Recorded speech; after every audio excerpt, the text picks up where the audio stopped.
I'm going to start my review for Ad Astra by clarifying that I don't think it's a bad film, because there is so much of it that I loved, but I did come out of it with mixed feelings. Okay, mixed doesn't mean bad.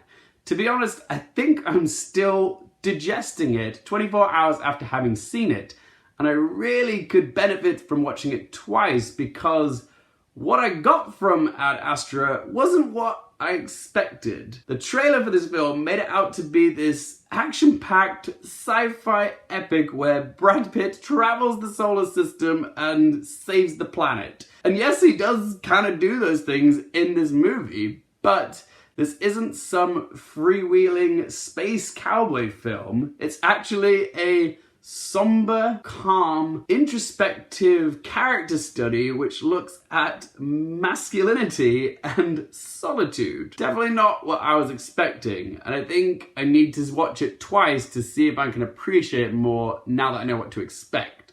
Time to talk about Ad Astra.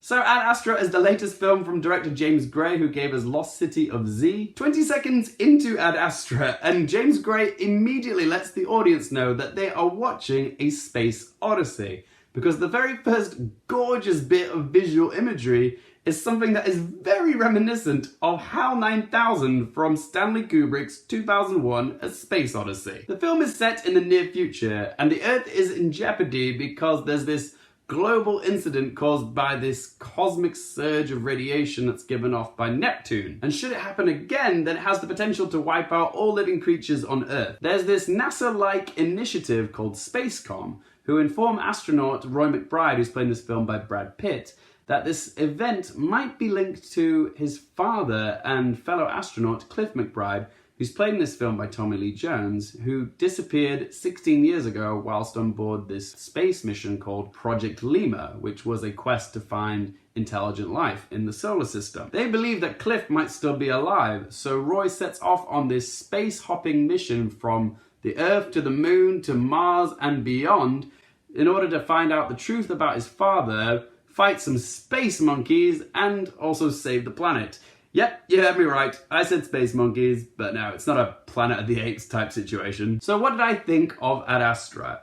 First of all, this is an immaculately crafted film. James Gray's stellar direction, coupled with Hoyt van Hoytma's gorgeous cinematography, means that not a single frame of this film isn't mesmerizing to observe. The scenes where we see Roy on Earth really emphasize the surrounding space around him, which really illustrates the fact that he feels very comfortable in outer space. He finds comfort in the isolation. The sound, the production design, the costumes, the visual effects, these things are all impeccable. But what I didn't love, though, was the characters. This film is told from the point of view of, and narrated by, the character of Roy McBride. And whilst Brad Pitt gives a fantastic performance, the protagonist, Roy McBride, is a very one-noted character to watch for 2 hours straight. His main characteristics as a person are that he's stoic, introverted, and calm. Even when he's free-falling from a space antenna, his resting heart rate never goes higher than 80 beats per minute. That's how chill he is. But the fact that he's a man of few words and doesn't wear his heart on his sleeve meant that I personally had an emotional disconnect from him as a protagonist. I wanted to really care for him, but I just didn't. There's nothing wrong with having a stoic protagonist. It works really well in films like Blade Runner and First Man, but there has to be some sort of emotional, tangible connection for the audience to care. And sadly, it's just not present with Roy McBride in Ad Astra for me, because writers James Gray and Ethan Gross chose not to give Roy any sort of emotional attachments to the world. His relationship to his wife, who's played by Liv Tyler, doesn't last, and he didn't want kids, so there's nothing for him waiting for him back at home, for him to get back to.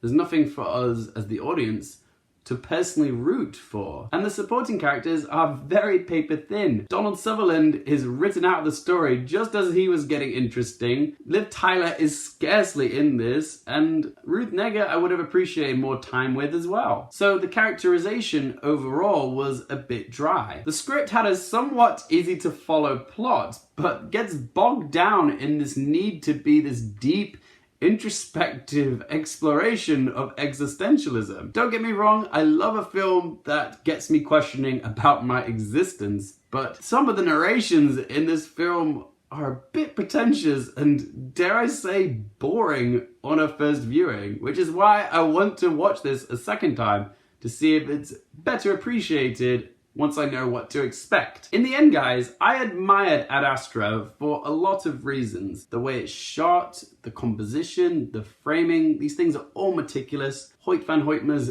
cinematography is gorgeous. The sets, the props, the costumes, even the performances, they're all fantastic. But I did have an issue with not being emotionally connected to the characters, and also some of the writing meanders around without having a sense of clarity. It does feel a bit long, and at times the tone is a bit inconsistent.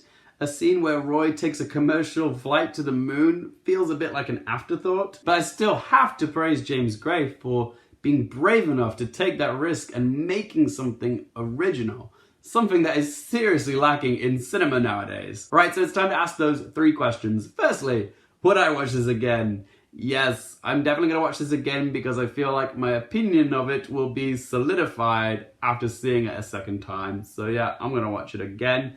Question number 2, do I recommend it for you guys? That's actually a surprisingly tough question because I know this isn't going to be a film that pleases everybody, okay? It will be divisive like all James Gray films are. And the marketing of this film is definitely a little bit deceptive in what you get.